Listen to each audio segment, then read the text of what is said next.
बिहार के बक्सर में 3 लोगों की हत्या कर दी गई। 2 पक्षों में आपसी विवाद के बाद फायरिंग हुई थी। फायरिंग में 2 लोग गंभीर रूप से घायल हैं। मामले की तफ्तीश में पुलिस जुटी है। एक बार फिर से सनसनी मच गई है इस हत्याकांड के बाद। बिहार के बक्सर से बड़ी जानकारी मिल रही है। 2 पक्षों में पहले आपसी विवाद हुआ, उसके बाद फायरिंग शुरू हो गई। फायरिंग में 2 लोग गंभीर रूप से घायल भी हुए। तफ्तीश कर रही है पुलिस, आखिर मामला क्या था।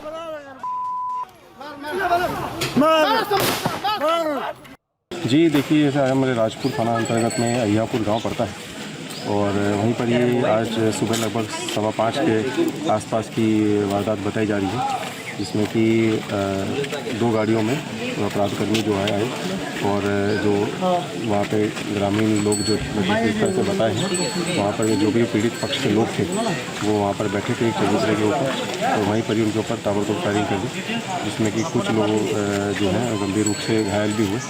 2 लोगों की जो है मृत्यु हुई और एक जो व्यक्ति है उनकी मृत्यु जो है अस्पताल में के दौरान हुई है। बाकी 2 जो व्यक्ति हैं उनका जो है इलाज जो है वो चल रहा है।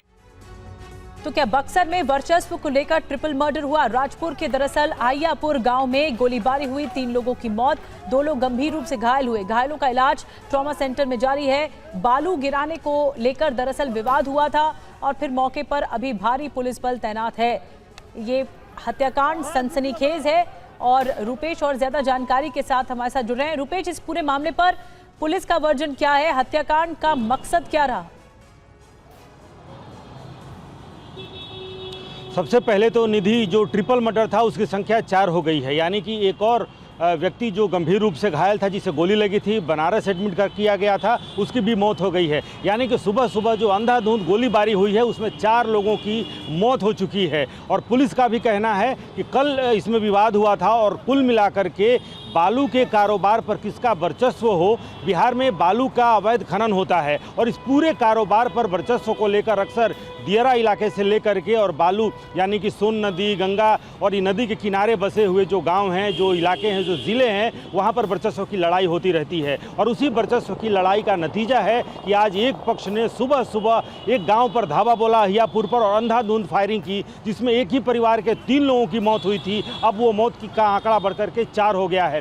सुबह सुबह पहुंचे थे जो शुभम आर्या हैं एसपी, और उनके साथ जो अन्य जो अधिकारी हैं, उन्होंने भी इस बात की पुष्टि की है कि कुल ये बालू के कारोबार पर ये वर्चस्व की लड़ाई है। और इसमें कहें तो एक अब इसे ये जातीय रंग भी ले रहा है। एक पक्ष जो है यादव है, दूसरा पक्ष राजपूत है, और इस तरह से उस इलाके में अब ये आशंका बढ़ रही है कि एक जातीय संघर्ष का रूप भी ले सकता है, क्योंकि इसको लेकर के राजनीति भी शुरू हो गई है। पिछले कई दिनों से लगभग एक पखवाड़े से तेजस्वी यादव भी कह रहे हैं कि बिहार में अपराध बढ़ा है। जिस तरीके से आए दिन यहाँ पर हत्याएं हो रही हैं, राजधानी में अगर देखें तो पिछले सप्ताह में एक ऐसा 24 घंटा था जहाँ 4 हत्याएं हुई थी पटना ज़िले में। इसको लेकर के तेजस्वी यादव सरकार पर, पुलिस पर, प्रशासन पर सवाल खड़े करते रहे हैं। और आज अगर देखें तो बालू के का जो कारोबार है उस पर किसका एकाधिकार हो उस इलाके में, इसको लेकर के कल विवाद हुआ था और वो विवाद इतना बढ़ा कि आज एक पक्ष बाजाप्ता बेखौफ होकर के,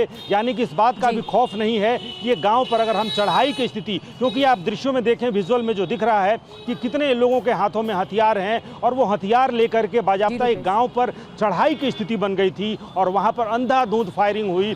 एक परिवार के 4 लोगों की बिल्कुल रुपेश, और तनाव की स्थिति, और सबसे ज्यादा मसला और ज्यादा गहराता है कि बालू के व्यापार के चलते जो वर्चस्व की लड़ाई है उसके लिए 4 लोगों की हत्या कर दी गई। इस सरेआम गोलीबारी सामने आई, जिसको लेकर पुलिस अब जांच कर रही है। बहुत बहुत शुक्रिया रुपेश जानकारी देने के लिए इस हत्याकांड के बारे में।